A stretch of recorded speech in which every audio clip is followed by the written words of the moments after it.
आज के इस मुबारक मौके पर यहाँ पर आए हुए सूरत डिस्ट्रिक्ट मुस्लिम एजुकेशन सोसाइटी के ट्रस्टी हजरात और हमारे प्रिंसिपल्स और टीचर्स और हमारे स्टूडेंट्स बच्चे और उनके पेरेंट्स, मैं सबसे पहले आप तमाम को आज के इस मुबारक दिन की मुबारकबाद देता हूँ। अल्लाह ताला हमें अपनी अताओं की कदरदानी करने की तौफीक अता फरमाए। आज़ादी बड़ी नेमत है और प्रजासत्ताक होना, रिपब्लिक डे, ये भी बड़ी नेमत है। मैं कुछ बात रखूं इससे पहले एक शेर आपकी खिदमत में पेश करना चाहता हूं। प्रमुख साहब इजाज़त से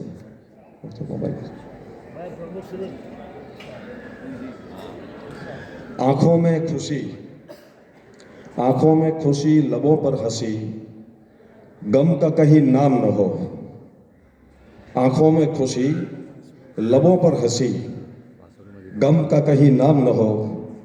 ये सुबह लाए आपकी ज़िंदगी में इतनी खुशियाँ जिसके कभी शाम न हो। आज की सुबह में दो बातें हैं। एक तो प्रजासत्ताक दिन, ये बहुत बड़ी बात है, और दूसरा मुसलमान के लिए जुमा का दिन, ईद के दिन जैसा होता है। तो ईद मुबारक भी है और प्रजासत्ताक दिन की मुबारकबादी भी है। जो मैंने आपके सामने बात रखी, सबसे पहले आप ये दुआ करो कि मैं इसको समझ लूं, और फिर मैं आपसे दरख्वास्त करता हूं कि आप भी इसको समझें। ये सिर्फ शेर नहीं था, इसके अंदर में एक दुआ थी।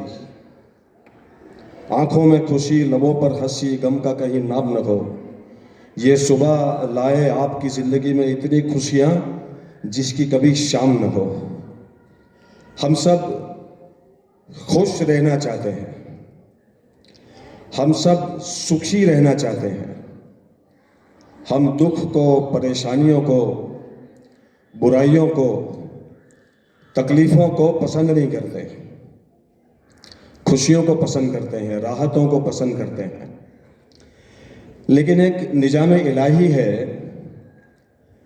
कि अगर आपको किसी अच्छाई को हासिल करना है तो उसके लिए मेहनत है,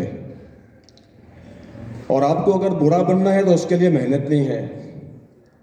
आप अपनी ज़ात पर मेहनत करना छोड़ दो, आप ऑटोमेटिकली बुरे बन जाओगे।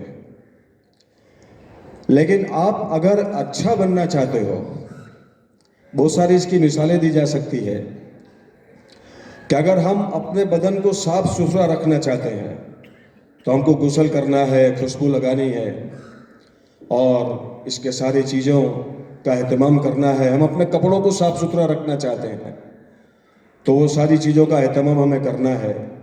अगर हम अपने घर को साफ रखना चाहते हैं तो उसके लिए भी मेहनत है। लेकिन अगर इन सारी चीज़ों पर मेहनत करना छोड़ दो तो वो ऑटोमेटिकली बुरे बन जाएंगे। बदन को साफ सुथरा रखने का काम जो करना है उसको छोड़ दो तो उसके ऊपर बुरा बनाने के लिए कोई मेहनत नहीं है। वो ऑटोमेटिकली गंदा हो जाएगा, उसमें से बदबू वगैरह शुरू हो जाएगी। हम खुद भी उसकी तकलीफ से परेशान होंगे और लोगों को भी तकलीफ होगी। इसी तरह से हमारे कपड़े हैं, इसी तरह से हमारा घर है, इसी तरह से हमारी ज़िंदगी है कि अगर हम अपनी ज़िंदगी को अच्छी बनाना चाहते हैं तो हमें मेहनत करनी चाहिए। अगर हम मेहनत करना छोड़ दें तो हम ऑटोमेटिकली बुरे बन जाएंगे। बुरे बनने की कोई मेहनत नहीं है। प्रजासत्ताक दिन, रिपब्लिक डे और संविधान की ज़रूरत, इसका सबसे बड़ा जो तकाजा है ये सिस्टम अप्लाई करना है कि हमारा देश, इतना बड़ा देश, इतना बड़ा हमारा मुल्क हिंदुस्तान, हमारी जान, हिंदुस्तान हमारी जान है, तो क्या वो वैसे ही चलेगा? जिस तरह से जो जीना चाहे वो जिएगा, जिस तरह से जो अपना काम करना चाहे वो करेगा। पॉलिटिक्स में भी कोई सिस्टम नहीं होगी, पुलिस डिपार्टमेंट में सिस्टम नहीं होगी, ऐसा नहीं होगा। बड़ा मुल्क है, छोटे छोटे सी जगहों करके ऊपर भी सिस्टम होता है। तो हमारा संविधान जो है ये सिस्टम को अप्लाई करने के लिए, ताकि हम सब सुखी रह सकें, हम सब अच्छी जिंदगी जी सकें। इसके लिए सबसे पहला तकाजा ये है, अगर सुख चाहते हैं और अगर राहतें चाहते हैं और तकलीफों से निजात चाहते हैं, तो हम सबसे पहले हमारे संविधान का रिस्पेक्ट करें, उसके मुताबिक हम अपनी ज़िंदगी गुजारें, हम इसको पढ़ें। हमारे लिए इसके अंदर में क्या क्या है, हम एजुकेशन नहीं लेते ना, हम पढ़ाई नहीं करते, इसके लिए हमको पता ही नहीं है कि हमारे संविधान के अंदर में हमारे लिए क्या क्या है। आपको जो चाहिए वो सारी चीज़ें संविधान के अंदर में है। आपको क्या चाहिए? हम थोड़े तंग नज़र है, हम थोड़ा इंफीरियरिटी कॉम्प्लेक्स के अंदर में जी रहे हैं, इसके लिए हमें पता नहीं है। हमें एजुकेशन लेना चाहिए, हमें अच्छी पढ़ाई करनी चाहिए, ताकि हमको पता चले कि हमारे राइट्स क्या है इस मुल्क के अंदर में। और जहां हमें पता चलेगा कि हमारे राइट्स क्या है, हमारे हक क्या है, इस मुल्क ने संविधान के जरिए से हमारे लिए क्या इंतजाम किया है, वहां हमें इस बात का भी पता चलेगा कि हमारी जिम्मेदारियां क्या है। हम इस मुल्क में रहते हैं, ये हमारा हिंदुस्तान है, और इस मुल्क के हर हर मिट्टी के कतरे के अंदर में हमारे अगलों का खून मिला हुआ है। इसके अंदर में जिन लोगों ने काम किया, अपनी जानें गंवाई है, सिर्फ वहीं तक वो महदूद नहीं था। इस वक्त हम सब की जिम्मेदारी है कि जिन कुर्बानियों के साथ इस मुल्क को आज़ादी दिलाई गई और जिस कुर्बानियों के साथ इस मुल्क का संविधान, आपको पता है बहुत बड़ी टीम थी, डॉक्टर बाबा साहेब आम्बेडकर इसके चीफ थे और बहुत बड़ी टीम थी। इसमें बहुत सारे हमारे बड़े बड़े लेवल के नेता थे और हमारे बहुत बड़े लेवल के आदमी थे।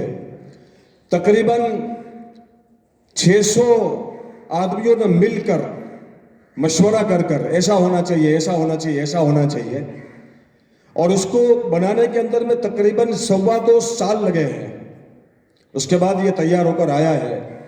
हमें इसका रिस्पेक्ट करना चाहिए। अगर हम सुखी रहना चाहते हैं, हम एक साफ सुथरी ज़िंदगी जीना चाहते हैं, हम एक रिस्पेक्टेबल इस मुल्क के अंदर में ज़िंदगी जीना चाहते हैं, तो हमें हमारे संविधान का फॉलो करना पड़ेगा। इसके लिए इसको समझें, इसको सीखें। आज के इस दिन हम सब एक बात का इरादा करें।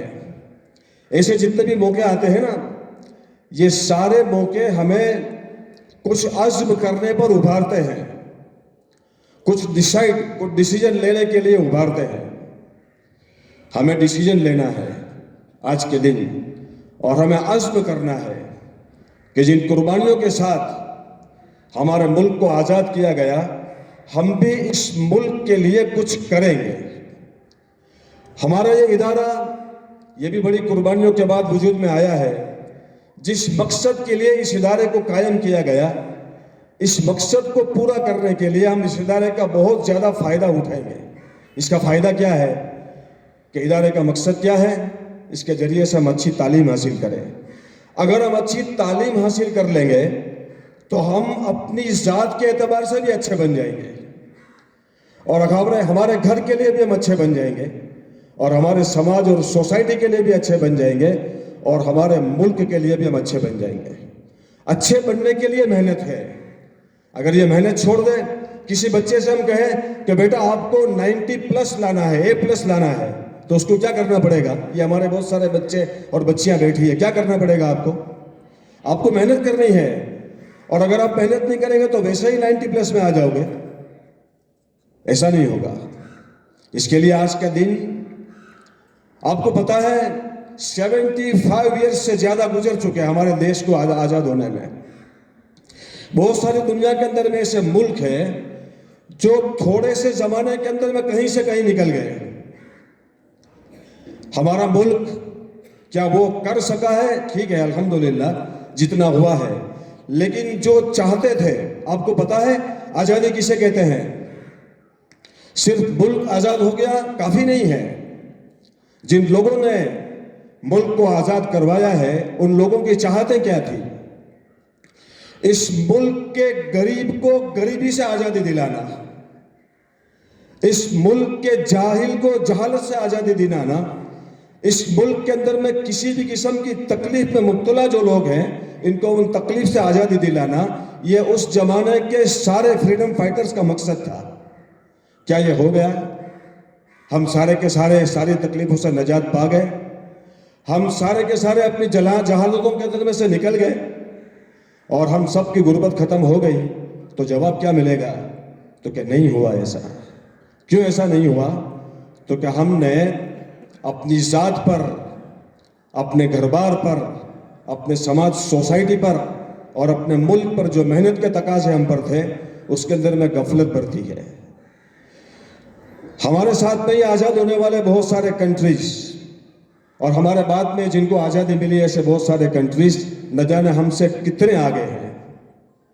हमारे अंदर में पोटेंशियल है, हमारे अंदर में जज्बा है, हमारे अंदर में ताकत है, इस्तेदाद है, लेकिन थोड़ा सा इसको उभारने की और इसको निखारने की ज़रूरत है। आज के दिन हम सब अज़्म करें, इरादा करें, हम अपनी ज़ातों पर मेहनत करेंगे और हम अपने घर, अपने समाज और अपने मुल्क के काम के बनेंगे। बगैर काम के लोग जो होते हैं ना, कोई क्वालिटीज़ और कोई सिफत अपने अंदर पैदा नहीं कर सकते, उन लोगों को लोग थूक दिया करते हैं। हम भी थूक दिए गए हैं, हम भी थूक दिए गए हैं। हम अपनी ज़ात पर मेहनत ऐसी करें कि हम वापस अपने मकाम पर पहुँचे, हम अपने मकाम को हासिल करें। इसके लिए हम सब आज के दिन इस बात का इरादा करें कि इंशाअल्लाह मेहनत करेंगे, अपना नाम रोशन करेंगे। थोड़े से बच्चे यहाँ पर आए हैं, एग्ज़ाम्स वगैरह भी अभी हमारे बोर्ड के करीब है। आज के दिन मैं एक मैसेज ये भी आपको दे दूँ और आपसे दरख्वास्त कर दूँ। मैसेज तो क्या है, मैं आपसे दरख्वास्त करता हूँ हमारे बच्चों से कि आप खूब मेहनत करें। थोड़े से दिन बाकी रह गए हैं, ज़्यादा ज़माना गुजर चुका है। हमारे पास आमतौर के ऊपर मेहनत के तकरीबन 240-45 दिन होते हैं साल भर में, लेकिन वो ज़माना निकल चुका है। थोड़े से दिन बाकी है, उसकी कदरदानी करें और इसकी कदरदानी करते हुए अपने आप को मेहनत में लगाएं और हमारे इस वक्त का रिजल्ट 100% 100% लाने की कोशिश करें। अगर हमने इरादा कर लिया, अल्लाह हमारा मददगार है। कौन हमारा मददगार है? अल्लाह हमारा मददगार है। हम इतना नहीं कर पाए, लेकिन हम अपने रब से नाउम्मीद नहीं है। अल्लाह हमारा मददगार है। हम अपने रब से, हम अपने अल्लाह से बड़ी उम्मीद लगाए बैठे हैं। जो हुआ उसे भूल जाओ, आगे के हौसले बुलंद कर कर मैदान के अंदर में आने की ज़रूरत है और अपने आप को और अपने समाज को और अपने मुल्क को आगे ले जाने की ज़रूरत है। बस मैं अपनी बात को इस दरख्वास्त के साथ यहाँ पर ख़त्म करना चाहूँगा। अस्सलामु अलैकुम वरहमतुल्लाहि वबरकातुहू।